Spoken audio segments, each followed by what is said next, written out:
Find yourself venturing into a world that is unfamiliar to you in every single way.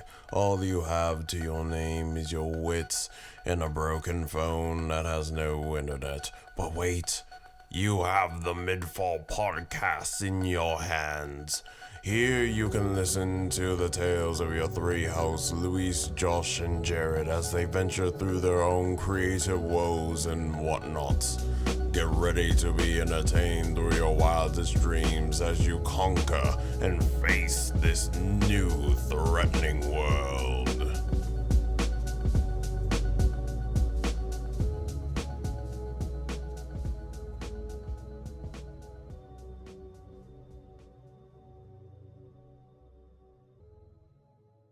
Hello everybody, welcome to the MidFall Podcast. I am your host, Luis, MidFall 99, and I am joined by my guest today, or my co-host, J-Rod and Yosh. Hello. Horror. And yeah. You kind of scared me last time you hosted, Luis. I'm not sure if I'm ready for this one, if you're going to be putting us through trauma like that again. Yes, sir. So, what I decided to do on my episodes now while hosting is I'm going to go ahead and just, I personally really like horror, tales and, all that stuff. And Josh knows that throughout our entire friendship, we've always just listened to scary stories. And so now I like to go ahead and tell them and explore all those themes, I like to take my boys to places and show them around, This is episode 20. Again, another horror-themed episode for today. Announcements for today is just check out the new podcast episode, Josh's episode, or Mr. J-Rod's episode, actually. I forget which one was the last one. Should have been J-Rod. Yeah. So, yeah.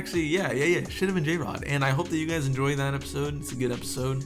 And if it's not released, it's not out yet, then it will be soon. But in terms of news, we got finally Armor of Nothing and Came Across a Crypt now on all streaming platforms.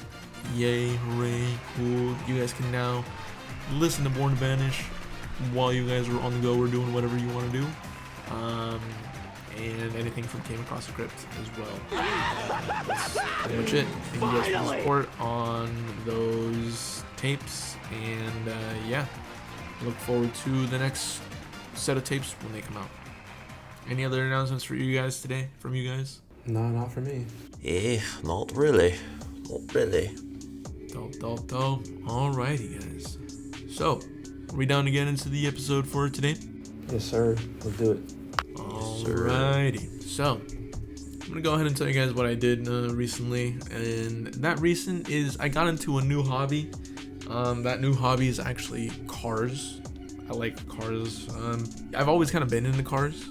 I always collected Hot Wheels when I was younger. Not like collected per se, but I liked, to get them like whenever we went to the store and whatnot. Did you guys like growing up? Were you guys car people? You guys like Hot Wheels and whatnot? Oh, Hot Wheels I love, dude. I had the freaking set that would rotate and stuff. That shit was fun. The spinny stuff. That freaking Hot Wheels was so cool. I remember this dude. You ever have the like a buddy system with like somebody from like an older grade? Yeah. When you were younger, like a big brother kind of thing. Yeah. Mentor. Yeah. I remember that dude used to like bully the shit out of me, but he gave me Hot Wheels, so it was like cool. Damn, that's something, huh? That's so crazy. Yeah. I don't even remember having something like that. It was like a really cool one. It was like one of those where it's like it has like super big wheels in the back of them, so it looked like fucking sick. Oh yeah, that's cool. That's dope. I really like Hot Wheels, but I always wanted one specific. Like me personally, I like them, and then I was always like, I'm gonna have this car when I'm older.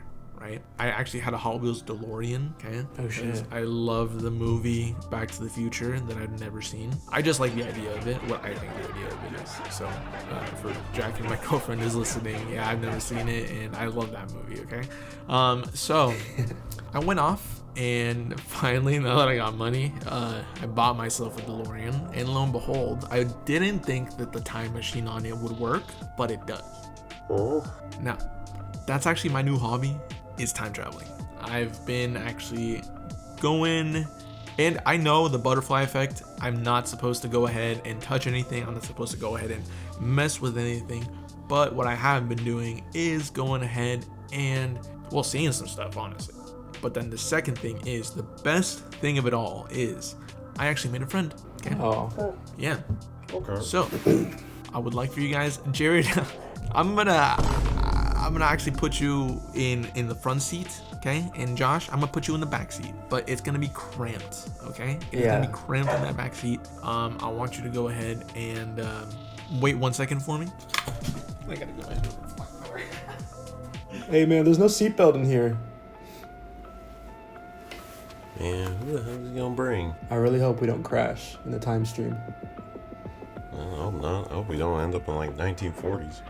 Oh yeah. So, here Probably is not a good idea. my DeLorean that you guys, I changed the license plate to PTCHCHOW for Pit Chow. And yeah, that's my DeLorean.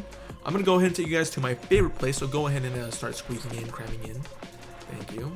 Alright, now that we're in, I'm gonna go ahead and start the car up, and I'm gonna go ahead and take you guys over to my favorite bar. It's actually located in the 80s. Okay. Thank God, not 1940s. So I always come to this bar. I go ahead and freaking insert sound effects here. Whoa, we're traveling.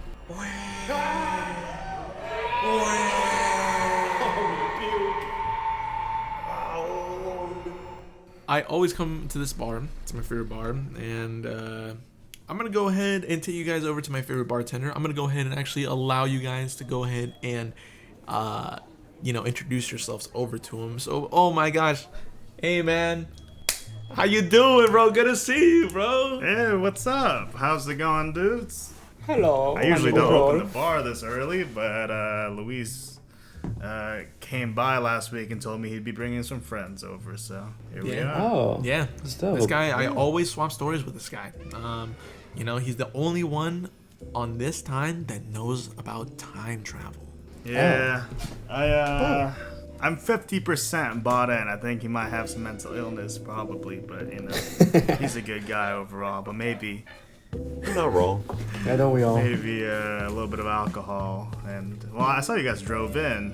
Who's driving? That guy right I there. am driving.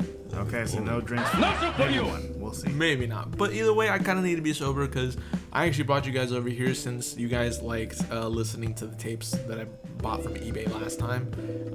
And I started this whole hobby. I found this guy and I figured, we could do this every 3 weeks, come over here and every so often, I like to come over here and swap stories with this man because this man's been around as well.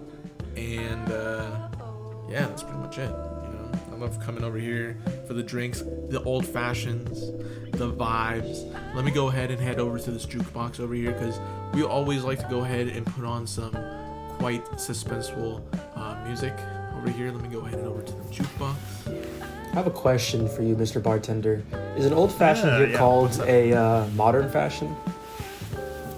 Is it called a modern fashion? Oh, you're Yeah, talking 'cause, about the you know- old fashioned. That thing's been old for as long as I can remember. People don't really okay. drink it right now. We're all about the pina coladas, Long Island Getting iced caught in the teas. rain. Yep. We like tropical nowadays. Louis. Is this gonna... Are we working here with a butterfly effect kind of thing? Or is this whole, multiverse theory? Because... Ooh, multiverse. That sounds like an interesting concept. Yeah. Yeah, it's a future talk, Usually we just read about that in comic books, but Yeah, actually, to be honest, I don't know check the anything about that books. time stuff, dog. I just drive the car. Just like I don't know how the engine works. I just drive the thing. It takes me from point A to point B. And point A to point B is the freaking campsite to this bar. The 80s. Well, can't wait for the nuclear downfall. So, alright, so I heard Luis wanted me to tell you guys a couple stories. yes. I actually brought them over here so that you got such good stories, dog. So I figured, I told them some stories. Remember that tape that I showed you last time that I came over here? I showed it to them previously. They loved it. So, you know, I figured that you can just kind of enlighten them with some of your, you know, stories. Yeah, sounds good. We get a lot of weird folks around here. A lot of people from abroad. I think we got a French dude one time. Someone from Seattle. But yeah, we got a lot of frequent flyers. So I'm happy to tell you. Alright, well, do you guys get your drinks in? Would you guys like to? Yeah, what do you want to drink? What do you want to drink? Oh, I'll have a pina colada. That sounds kind of nice. Pina colada. Classic. All right, and you, sir? Oh yeah, give me a margarita. A margarita. All right, coming right up. Here's a squirt. Thanks, bro. Appreciate it. Alrighty. Well, without further ado, I'm gonna go ahead and let you get started. Yeah, cool. Can you talk and make some at the same time? Like, yeah, it should be fine. All right, cool, perfect. All right, well, getting started. I'm not sharing this to freak anyone out. This isn't some attempt to go viral or whatever. It's been sitting in my head for years and haven't had anywhere to put it. And if anyone else is out there that's experienced something similar, especially in the same area, I'd generally love to hear about it. This happened when I was around 18 or 19. It was a warm summer night, probably late July or early August. A friend and I had this habit of going for late night drives. You know, no real destination, just talking, listening to music. Windows cracked open to the night air. We'd take these long loops around the city, cruising down quiet, winding roads that cut through the French countryside. This one night, it was around 1:30 in the morning. The road that we were on was completely deserted. No street lights, no houses, just open fields stretching out on both sides.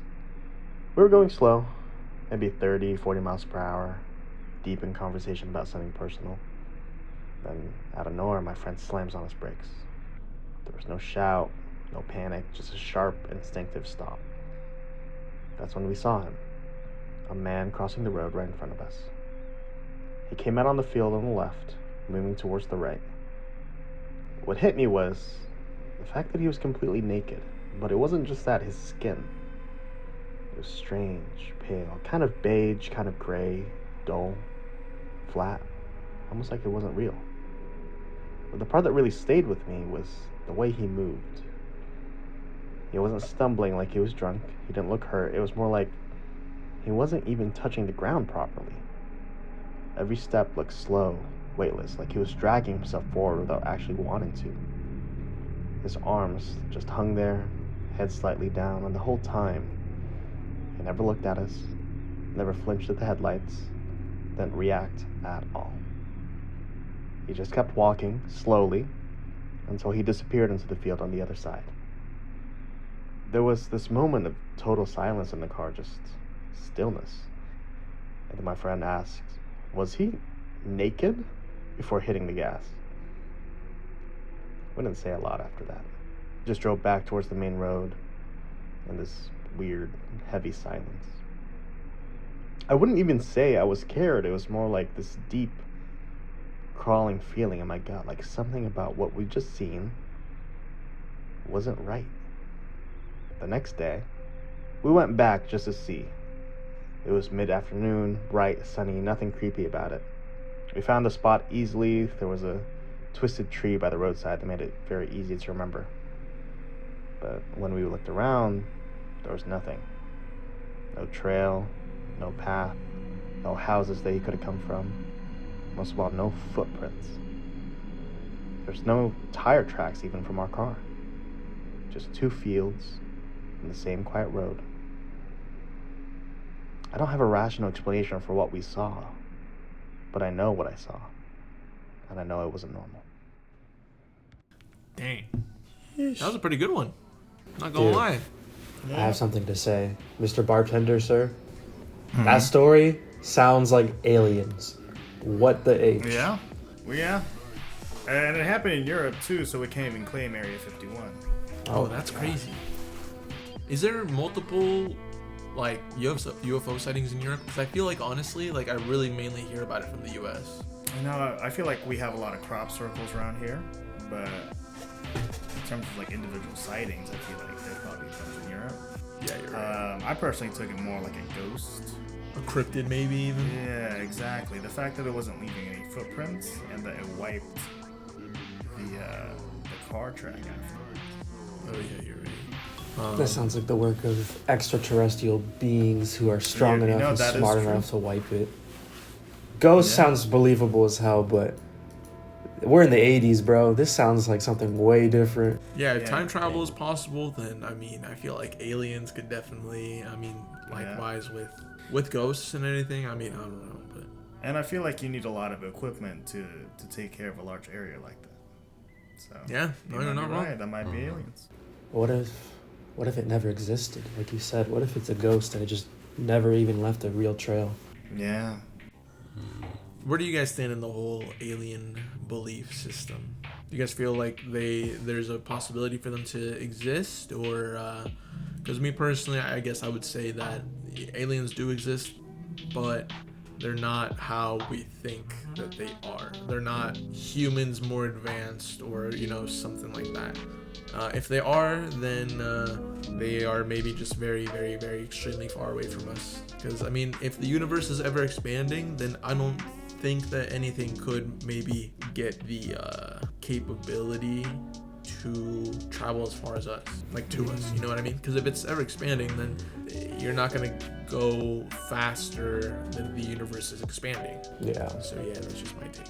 I believe there was Enjoy. something called a threshold theory that's being passed around. Threshold, right? Yeah. So pretty Oh. much, in regards to aliens, we're trying to decide whether or not our species is the furthest that intelligent life has ever been, or if there's some unknown barrier that once you go past above where we are, even further beyond, something stops it and resets civilization. That's the threshold theory. So every single time someone reaches interplanetary travel, they something stops them, eradicates that civilization, starts that planet from day one. You got Reed Like Richards maybe it over happened here. to us already. Like look at the pyramids. I think he's onto something. No, you're right. I mean, they just found, I don't know how recently, I think within the last couple months, that there was actually structures underneath the pyramids that they believed to be potentially shock absorbers. Whether that was the pyramid being like a safe haven or whatever the fuck, or whatever the heck, for like earthquakes or something, or just because they were looking at those structures actually, and I believe that they said that there were rooms and like corridors even in those like shock absorber things, because they look like I guess if you want to think about it, like if a large screw had stairwells, like those grooves on it were stairs, like that's what it looked like. Okay, now how about this? This brings us to the next topic of discussion then, going on with your threshold theory. Do you guys believe that there used to be an advanced society before we were here? Or to kind of expand on that question, do you guys think that that history has changed and been manipulated, like in terms of like there were people before us and maybe most of them got wiped out, and so the people that were left were actually just rose to power, this and that, and that. Do you guys have any sort of takes on those sort of beliefs? Yeah, and here's your guys' drinks to mull that over. Oh, Oh, appreciate it. thank you. We'll say where it's on the house for now. I don't own this place. I just bartend. They just gave me a key, so. I don't necessarily think that those things happened. I think the theory of us not being alone in this universe is true, but I think this planet is definitely like us developing over time. I don't necessarily think there was more intelligent life than us beforehand. Yeah, it's difficult because in terms of like the scale of what they were able to do architecturally before us, and if we think about the fact that population's only expanding since like ancient times, like how are they able to make like the pyramids or like the stuff in Greece with the columns, those were like giant structures, the Colosseum.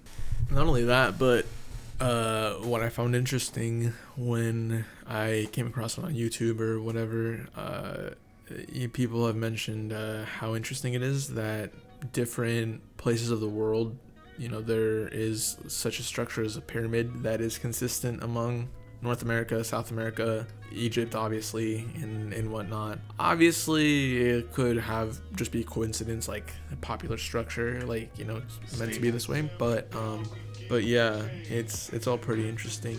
Do you guys have any interesting theories like this? I think when it comes to structures like pyramids and stuff, I think at the time people think, oh, this is the first one ever made, I'm so creative. And then it turns out every other human being that was an architectural savant wanted to do the same thing, like you mentioned, with like different societies having very similar, in a way, ideas behind the structure, like making a pyramid, like you said. Like the idea and the general shape is very similar, it's just executed differently. But they all shared the same idea, and I'm assuming that at the time they thought, wow, I'm so creative, I'm the first person to make this. It turns out they probably weren't. Tis true. Similar to how, like, other societies within Earth have, like, different interpretations of things. Like, look at dragons, Nearly every culture has a dragon, but each one is, like, pretty different from one another. It's all that kind of shared ideals between people on this earth, but it's just a little bit different. Yeah. Interesting. Yeah, all those theories are pretty interesting in terms of previous civilizations and whatnot. But yeah, that was a good story. I already forgot your name, but you look like a Glenn to me. My name is Glenn. 1 N. Oh dang. 1 N. Yeah. 1 N. Those 2 N Glens are you can't trust them. Okay. For sure. All right. So that was a good story. Now we always trade stories. Let me go ahead and take it from here. This happened recently, and I still can't explain it. After 2 nights of heavy drinking, my roommates left early one morning for work, leaving me alone in the apartment. Hungover, I decided to lay down on the carpet in a patch of sunlight. That's when I heard it. Floorboards creaking down the hallway. I tried to move, but my body wouldn't respond. It was like I was trapped between waking and dreaming. Then my mom walked in. She started cooking, talking to me like it was the most normal thing in the world. But she lived thousands of miles away. She couldn't be here. And then I felt it. This crushing presence in the room. Voices filled my head. Dark, insistent voices telling me to end my life. I tried to fight them, but they wouldn't stop. I reached for my phone to call for help, but when I looked, my hand was empty. The phone was still lying behind me. It happened again and again. The voices grew louder. Go to the balcony. The sliding doors open on their own. I live on the 7th floor, and then something grabbed my legs, dragging me toward the open air. Somehow, I broke free when I came to. Hours had passed. The light outside was fading. I ran. I don't know if it was sleep paralysis, a hallucination, or something else, but I've never felt fear like that ever before. So yeah, have you guys ever had any sleep paralysis or anything like that? Oh, absolutely, man. I'm not sure if I have. You gotta expand on it and not just say yes. It's like, yeah, once or twice. If you want to go first, Here and there. Oh man, I've had too many times, like years ago, having like sleep paralysis, and that's one of the worst feelings. Just an empty room, no sound whatsoever, and then you're just looking out of the distance when you can't even move and breathe, bro. Like, that's horrifying. It's freaking horrifying. Like, you just don't know. You just don't know what's there. Yeah. I only have one real experience with sleep paralysis, and when I was very young. I believe I was 3 or 4 years old. I had a very bad fever. And in my room there was a tree that was casting a long shadow. And kind of throughout my sleep paralysis, I felt like time was on fast forward, and that shadow was slowly creeping towards me until it was about to touch me. And then I screamed for my mom, and I ended up leaving the room. And I begged her not to put me back in the same room, so I didn't sleep there for the next week or so. But Same. it was something more than just a shadow, you know. It was like a gut feeling, something like primal, like I was in danger. Yeah, my fight or flight instinct really came in. I remember two specific times for some reason. They were both. I was napping during both of them, but I was around, I think, 15 or 16. I remember I had a bunk bed, and like the bottom was like a couch, and I was sleeping on top. Like I said, it was a nap, so it was during the day, and there was daylight coming through. And I remember, oddly enough, I was able to kind of sit up right when I opened my eyes, but then like right when I sat up, I was unable to move from there.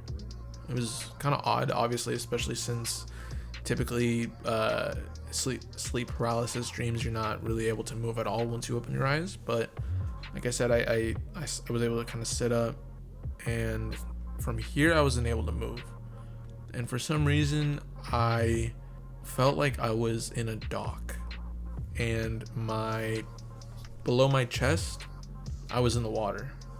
And right when that happened, I heard a voice behind me say, I could see fishes swimming by me and all that stuff. The water was really clear, and I heard a voice behind me say, any second now, those fish would turn into like piranhas or something, and they would start like just eating me.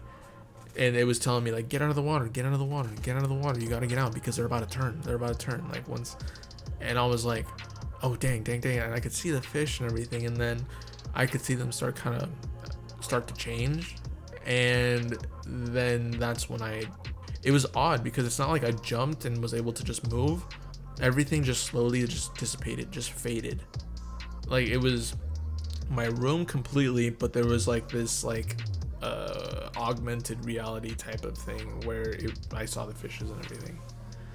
Jesus Christ. Oh, no. Nah, that sounded so realistic too. Like you could feel everything and hear everything, even smell things in that dream.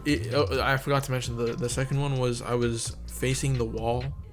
I was laying down taking a nap facing the wall, so my back was to my room and the door and everything.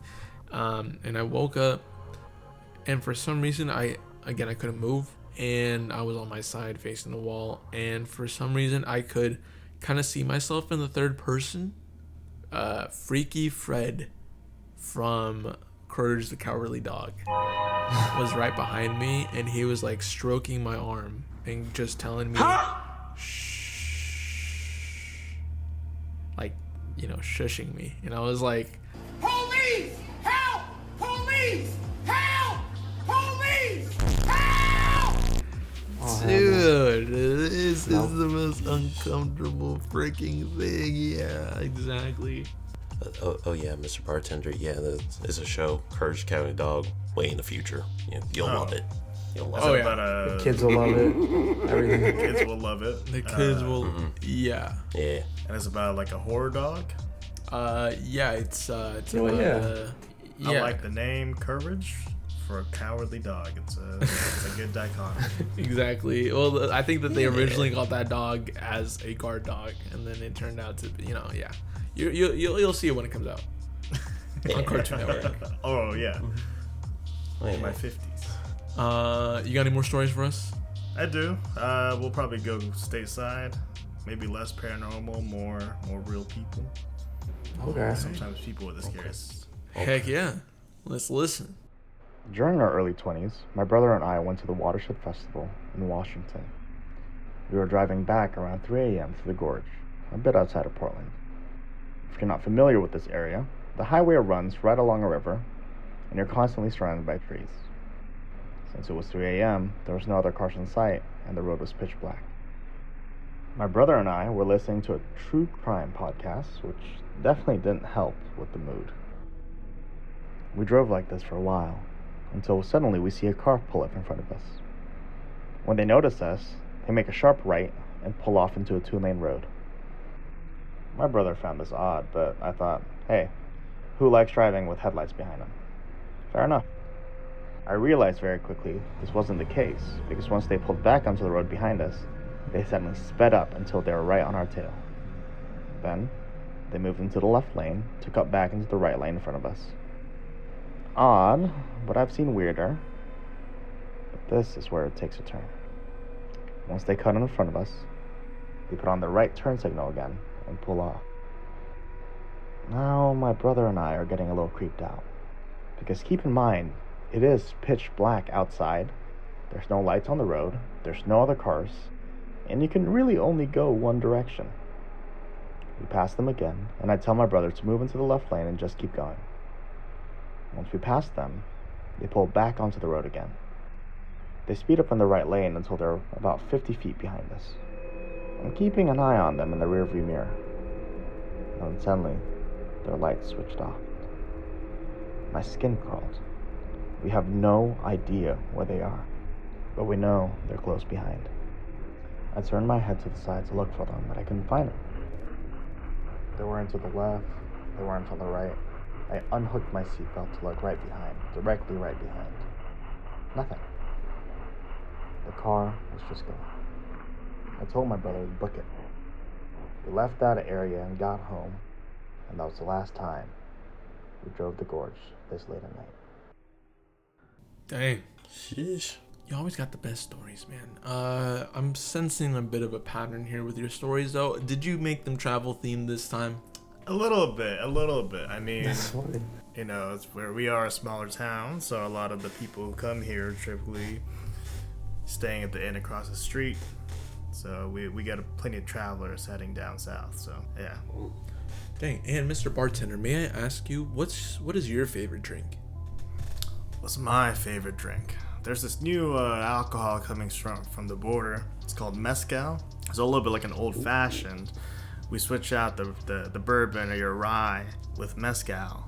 And this one's called a Oaxacan old-fashioned. That one's my current favorite. A little bit of smoke, a little agave. It's delicious. Yeah. Wow, what, Hawken? Really? That Yeah. sounds amazing. Too bad I'm driving this time, so I mean, next time I'll just come around. I mean, this one has to be a little bit what's the word? I mean, it has to be a little short, Yeah. but next time I'll come over, I'll stay here a lot longer, and then I can go ahead and actually try one of those, what do you call them there again? Oaxacan old-fashions. One of those Oaxacan old fashions. Heck yeah. And then maybe Sounds you guys psychedelic. yeah, no, and then maybe I can make it for our next barbecue party that we have, our next cookout. But yeah, Good. Hell yeah. I got Alright, one then. of my last stories right over here for you guys. But before I even move on, you guys got any thoughts about that story? Yeah. So the car kept pulling in front of the storyteller from Yeah. the story. And they just would stop, let them pass, and would keep going in front of them constantly. Yeah. The way it was You being wanna know told if- to me originally was Huh. this person was with their brother coming back from a concert, and then a car, like a pickup truck, big headlights, pulled out, was tailgating them for a while, and then would pull to the fast lane and try to brake check them almost. And whenever they get in front of them, they would find the next exit and pull off again to let the car pass. And eventually, after a couple of tries, the car pulls up all the way, kind of like to their bumper, and then cuts the lights, and then they just disappear. Wow. Damn. I feel like I always have that type of anxiety driving late at night, especially as a bartender. I mean, the Manson Yeah. murders happened less than a decade ago, so people are dangerous. Have you guys by any chance ever had any encounters while you're driving? Any, at least, spooky encounters, whether that be needing to get gas at like a sketchy area, or, you know, seeing a light, or, you know, anything like that? Yes. Yeah, what's Yes, driving actually, like it in the happened 2 weeks ago. I went to the gym, and on my way back home, I don't think I told you guys this story. I might have. I think I did. But there was a car in front of me, and it was a car. It turned on the light, and I was waiting at the other light, but it was going the way that I was heading straight towards. And it was like a cloud car, like it had like a print of clouds on it, blue and white, and a giant red heart on the right side of the car. And then I just suddenly see a light, like a flashlight blinking out of the driver's window, I guess, is what I think it was. and they just kept flashing their flashlight. And at first I'm like, oh, maybe someone's in trouble. Maybe I should consider calling the police. But then I noticed that the light was coming from the driver's side, so it just was very confusing, to say the least. And so what I ended up thinking to myself was, okay, that car's away from me, I'm not going to see it again. And then I get on the highway, and as I'm driving on the highway, I'm going the speed limit. I catch up to it somehow, and then it starts doing the flashing light thing to myself and others, and I'm just confused the whole time. And again, I was like, maybe I should call the police. But then it suddenly stops doing it and gets off on the highway and just goes about its merry way. But in my opinion, that was like, either someone was trying to be a jerk, which is what I think it was, or someone was in trouble. But either way, that was such a weird moment to have happen to me. So it's funny that you bring up this story, because it was very reminiscent in that case of like, they weren't just doing it to me, they were doing it to others in the vicinity. And I feel like it was just to blind people, but still, it was very confusing, to say the least. Damn. What about you, Mr. Bartender? Oh, there's plenty of movies nowadays about these type of things. I don't know if you guys have heard about Jason or the other one. Can't remember the name.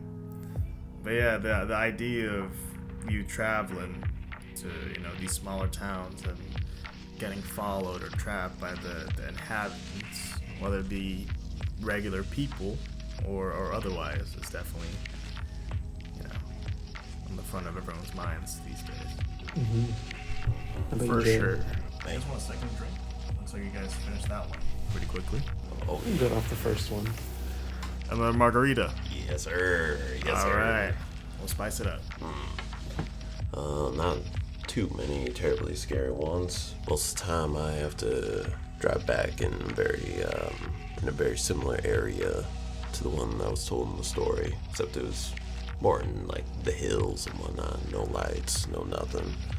So, a lot of winding roads, and sometimes you get these people with like their big headlights like coming at you, and it looks like they're gonna hit you, but they go right on the other path. So, I mean, not anything too spooky, but scary enough to where it's like, man, I feel like I'm just an inch away from death sometimes, Yeah, for sure. Damn, alright. So, for my last story of the day, now that you guys got your drinks, I'll go ahead and hop on into it. I used to work as a dispatcher for a small ambulance station just outside a bigger city in the Midwest. One of our regular patients, we'll call her Susan, was in her late 70s. She lived with her son, David, who was in his 40s. We had been taking her to dialysis 3 times a week for so long, everyone at the station knew her. One day, she wasn't feeling well, but she insisted on going to her treatment. During the session, she lost consciousness. We rushed her to the hospital. A few days later, we called to arrange her next appointment, but the hospital told us she'd been released, which was odd, because we were always the ones bringing her home. We called David. He said she wasn't feeling well enough to go. Next appointment, same story. David says she's back in the hospital, but again, we hadn't taken her there. It kept happening. Then one day, David didn't answer our calls, so we sent a crew to pick her up. They knocked, no one answered, knocked again. David opened the door, cigarette in hand. Looked surprised. Said Susan was still in the hospital, but the crew got a bad feeling. They radioed in. We called the hospital. They hadn't seen Susan in weeks. We told the crew to leave, and we called for a welfare check. The next morning, I got a call from the sheriff. His tone told me everything. When the deputies arrived, David eventually let them in. On the couch, wrapped in blankets, facing the TV, was Susan. Dead for about 2 weeks. David had been changing her clothes, sitting with her, watching TV with her. No news coverage, no public updates, just one of those disturbing things that happens in your hometown that you'll never know about. Unless you're the one who gets the call. All right. So, dang. This one was kind of more of on the, what's the word? Trip kind of thing. Car. I kind of wanted to keep it on theme, but this It's person, close. when I heard this one, I was like, that is crazy. I mean, taking your mom and, being with her and all that stuff, that's insane. Just any dead body. But I can understand not wanting to let go as a mama's boy myself. As a mother's favorite child. Dang. Yeah, this sounds like a very realistic story that would actually happen in like some smaller towns and stuff like that, where people are very attached to their mother or father or something. Yeah. My brother Glenn with 2 N's works at a hospital, and he's definitely seen something. So, have you guys ever been hospitalized while traveling? Anyone, or even just hospitalized? Period. I have been hospitalized, yes. Yeah. Oh, yeah. But I never needed to go ahead and do it while traveling. Yeah, same. Thank God. Yeah. I've had food poisoning, but that was a mild experience. They just tell you, drink more water, and you get a pill to stop pooping so much. Like some activated charcoal or something? Yeah. Yeah, damn. I'm more of a propane man myself. Would you like to go ahead and wrap it up with the last story, sir? Sure. This one's more of a personal story. It's about my friend Jess. Well, I can't remember what country, but she was also in Europe. A little bit of a travel story for her. Maybe more positive. This is the story of my friend Jess. One night, she was driving home from her parents' house through a rural area in southern Germany. Needless to say, it was a late night and a relatively quiet ride, and so the road ahead was suddenly blocked by what she described as a large log. She was super annoyed by this because this was literally the only road she could have taken back without driving for another extra hour.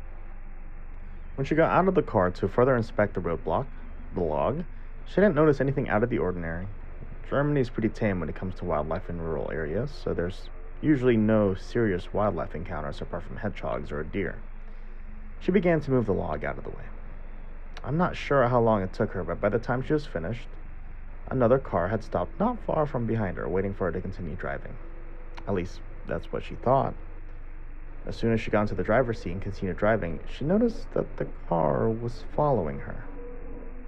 At first, she assumed it was a coincidence, because on a singular road with nowhere else to go, it was only natural that the other car would take the same route as her. But once they passed town, and the car was still following her, she panicked. She called the police, informing them about the situation, and that she's driving home so that they can intercept the stranger as soon as they arrive at her home address. When she was relatively close to her house, she knew it would take the police a few more minutes until they got there as well. So she decided to park a few houses away to not appear too suspicious. She continued to sit in the driver's seat and looked to see if the car was still around. And it was. In fact, the stranger parked directly behind her. At this point, she had the pepper spray out ready, the doors locked from the inside, and was super anxious when a man got out of the car and walked up to her window, waving at first, gesturing towards the back of her car. Confused by this, she decided to roll the window a tiny bit to ask what's up with this guy. The man explained that he had only been following her until now to tell her that while he was approaching the car at the roadblock, a stranger had snuck into her trunk and is probably still there. Jess was very confused, but also very scared by this prospect. She didn't believe this guy at first, but then he showed her his phone calls, showing that he's been calling to police prior to their conversation. So she trusted him enough to get out of the car. Soon, after the police arrived, they opened the trunk and arrested the guy that's been hiding there the whole time. It turned out that her initial stalker was telling the truth and was really trying to help her out. I don't really have the details on who the guy was, but I was told that he definitely had ill intentions and was thinking about breaking into her house and doing God knows what to Jess. I never drove around with an unlocked car after that, and I always checked my trunk before getting into the car. P.S. The car she drove at the time was a Skoda Octavia. This particular car had the trunk connected directly to the cabin, which makes it even scarier since the guy at any point could have crawled into the back seat. That's crazy. Yeah, I know. Have you guys ever had any experiences with well, okay, let me make it a little lighthearted really quick. Have you guys ever had an experience on accidentally getting into somebody else's car when you thought it was yours? No, but I've accidentally opened someone's car door before because they left it unlocked and I thought it was my car. I have almost... Oh, I've tried to open someone's car. Like, I reach for the door handle, I try opening it, and I'm like, why isn't my car door open? Oh, whoa, this is not my car. I feel that. One time, though, my girlfriend and my sister both actually got into the car, and then we're like, this is not the car that we got in. Yeah. It was really funny that both of them got the same idea. That's scary. No, but when I heard the part, I really thought, genuinely, I was like, oh, the guy that's following her is like a serial killer. For him to be like, oh, there's a problem with your car, I've been following you because of this. And then he mentioned what he said, and I was like, you know what? If I were her, I would wait until the police arrived, which thankfully she did. So your friend was smart for that. Like, even outside of this being a scary story, and like, this is a very realistic scary story, you know what I mean? Like, this could happen to anybody, regardless of if it's one of your friends or someone you don't know. This could happen to literally anyone. So the fact that a stranger decided to help them that much shows how willing they were to maintain safety and stuff, which is really nice. Yeah, no, definitely. Yeah, mad props. If I was in the same situation, I don't know if I would be able to commit to what I saw. Yeah. Or like trust what I'm seeing to like follow them for miles on it. Yeah. No, exactly. Yeah, I think they're Yeah. Do you guys have any final thoughts on these stories? What did you guys think of the bar? This bar's pretty nice. Yeah, I see, it's you know, fine. maybe we should give Glenn some of the numbers for the next Powerball, whatever it's called, the Powerball, and see if he can win. And, you know, then he can have his own bar. Yeah. Or if you guys ever want to take me into the future, you know, I'd be down to see what the world's like. Trust me, Yeah, slow your roll, listen buddy. too much. I heard, Yeah. You know, we're expecting great things from the future. Technological advances. I'm assuming that, you know, by that Alright. point, a lot of poverty's gone. World peace is pretty Glenn, close. we have flying cars. Oh, hell yeah. Yeah, that's exactly. You're gonna Or, love like, that. You guys have those cars that turn into submarines, or like, you know, it turns into a boat? Oh, We actually do. We actually do. Oh. Not here though. Oh. Not here. Yeah, usually it's in the rich areas. Yeah. Yeah. You ever watch like the Jetsons? You know, it's kind of like Yeah. that. Kind of like that. Okay, Yeah. okay. I'm excited to see it one of these days. You need a bigger car, man. I don't know. Your DeLorean's, first of all, it's not a great car. It's a terrible car. Yeah. Yeah. But there's gonna be a movie about this at some point. Okay? And it's gonna be a very popular car one day. Just so you know. It might have been out already. Shut the fuck up. It might have came out already. But You know, one thing I will say, you taught this bartender from the 80s a little too much of our lingo. I think he's gonna stand out and people are not gonna like him when he goes outside of this bar today or tonight. Yeah. We'll see. in 3 years from now, when in 3 years from now, when that Your movie kids comes will out, like this. you'll see. Yeah. Yeah. This will make more sense. Because it's 1982 right now. Yeah. Oh man. Hey. That next Star Wars. Ooh. Ooh, they're good? It's good. It's Okay. good. Okay. I need to keep my eye out. Oh, absolutely. You know, a big reveal. Big reveal comes out of it. The one I'm personally looking forward to right now is Dune. We'll see if that's good. But yeah, I'm waiting for the next Star Wars too. Don't get your Well, hopes up. Glenbo Germain, I enjoyed coming here and you telling us those stories. I appreciate you treating my friends like yours, you know? Thanks. Next time we do this, we'll see if I still work here. I might get fired. We'll see. And who knows, if you for some reason want to like leave your life, I'll take you to, you know, you seem like a likable guy, so I think you have a reason to stay here, but you know. So, we're gonna go ahead and back to our place, and we'll see ya, Glenn. Thank you so much again. Yeah, thanks for stopping by. Boy, say bye to Glenn. Goodbye, Bye, sir. one and Glenn. Drive safe, y'all. Drive safe. Don't You too. want to drive. Don't. Yeah. Don't. I've seen the way he pulls up. Don't do it. Don't spontaneously combust. And we go now.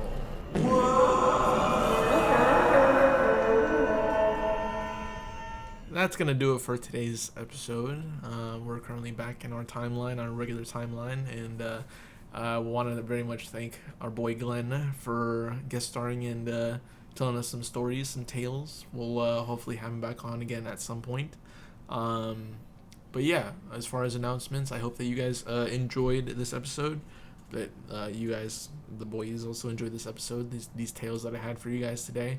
Everything is read from the subreddit r/true scary stories. And yeah, as for announcements again, just Born to Vanish and Came Across a Crypt are now on YouTube, Spotify, on all platforms. So go ahead and stream them on Spotify, Apple Music, wherever you like to get your music. Any final thoughts for today, boys? You're traumatizing us slowly but surely. Alrighty. That's pretty much it. That was fun. Yes, sir. Episode MidFall Podcast, episode 20, season 3 or 2, whatever. We will catch you guys on the next one. Thank you guys so much. And Peace. peace.